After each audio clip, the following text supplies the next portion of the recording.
ভিডিওটা হতে পারে অনেক দিন আগের ভিডিও, তবুও আজকে আমার ইচ্ছে হয়েছে ভিডিওটা শেয়ার করার, তাই শেয়ার করছি। সম্পূর্ণই নিরামিষ একটা দিন ছিল সেদিন। তো এদিন আমি কি কি রান্না করেছি সব কিছুই তোমাদের সঙ্গে শেয়ার করলাম। তো দেখতেই পেলে প্রথমে মুগের ডালটা রান্না শেষ হয়ে গেল আমার। তো মুগ ডালটা রান্নার পরে ভাবলাম যে কি রান্না করা যায়। তারপর হাতের কাছে পেলাম কাঁচকলা।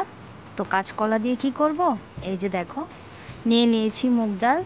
তারপর এর মধ্যে দিয়ে দিয়েছি একটু চালও সঙ্গে দিয়েছি, আর কালো জিরে, আর একটু জিরের গুঁড়ো, আর একটু হলুদ, আর দুটো কাঁচা লঙ্কা দিয়ে দিয়েছিলাম আমি গ্রাইন্ডারের মধ্যে। তো সেই মতো করে লাল লাল করে বড়াগুলোও ভেজে নিয়েছি। আর কাঁচকলার এই খোসাগুলো কিন্তু ফেলে দিইনি, এগুলো দিয়েও কিন্তু আমি একটা রেসিপি তৈরি করব, যার জন্য এগুলো আমি সিদ্ধ করে নামিয়ে রেখেছি। আর এখানে দেখতেই পেলে টুক করে একটু শাক পেয়ে গেলাম হাতের কাছে।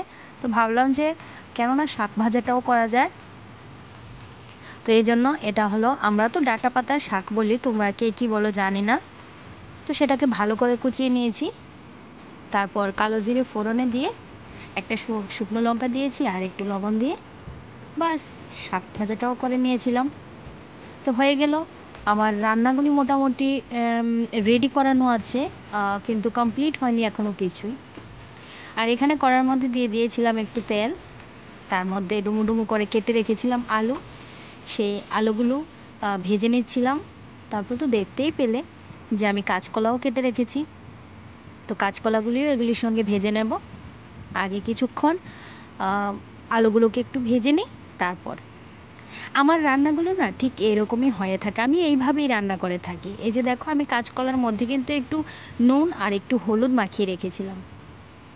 তা আমি এভাবেই কিন্তু রান্না করে থাকি, জানি না কেমন হয়, কিন্তু হ্যাঁ দিনগুলি বেশ চলে যাচ্ছে। কিন্তু আমি বলছি না আমি আহামরি কিছু পারি, আহামরি কিছু রান্না করতে পারি, বা আহামরি কোনো কিছুই পারি।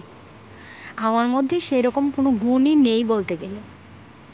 তো এখানে দেখো জিরে ফোড়ন দিয়ে দিয়েছি, আর এখানে আছে আদা, জিরের গুঁড়ো, ধনের গুঁড়ো, আর আছে একটু হলুদ পেস্টের মধ্যে দিয়ে দিয়েছি। আমি এগুলি একসঙ্গে পেস্ট করে নিই, আর কাঁচা লঙ্কা। আর এখানে জিরে ফোড়ন আর শুকনো লঙ্কা দিয়ে দিয়েছি, এর মধ্যে দিয়ে দিয়েছি বানানো মশলাটা। তো এটাকে ভালো করে কিছুক্ষণ কষিয়ে নেব। তো এটাকে কষানো হয়ে গেলে আমি যেই ভেজে রেখেছিলাম আলু আর কাঁচকলাটা সেগুলি তুলে দিয়েছি। তো এইভাবে পাঁচ ফোড়ন ফোড়নে না দিয়ে শুধুমাত্র জিরে ফোড়ন দিয়ে এভাবে নিরামিষ এই কাঁচকলার তরকারিটা খেয়ে দেখবে বন্ধুরা, আশা করছি তোমাদের অনেক ভালো লাগবে। এটা একটা অন্যরকম টেস্ট নিয়ে আসে খাবারের মধ্যে। তো এই যে দেখো আমার সবজিটা কষানো ভালো করে হয়ে গেছে। তারপর আমি এর মধ্যে দিয়ে দিয়েছি, এটা কিন্তু আমি গরম জল দিয়েছি।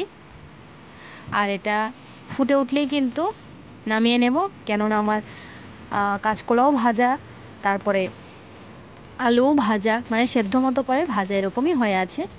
আর এখানে শাক ভাজাটাও কমপ্লিট হয়ে গেছে, কারণ আমি একদম স্টিমটা কমিয়ে ঢাকা চাপা দিয়ে রেখেছিলাম এই কড়াটাতে। আর এখানে দিয়ে দিচ্ছি, এটা কি রেডি করছি বলো তো, ওই যে কাঁচকলার খোসাটা সেটা। তো এখানে দিয়ে দিয়েছিলাম কয়েকটা কাঁচা লঙ্কা, আর এই খোসাগুলো দিয়ে দিচ্ছি।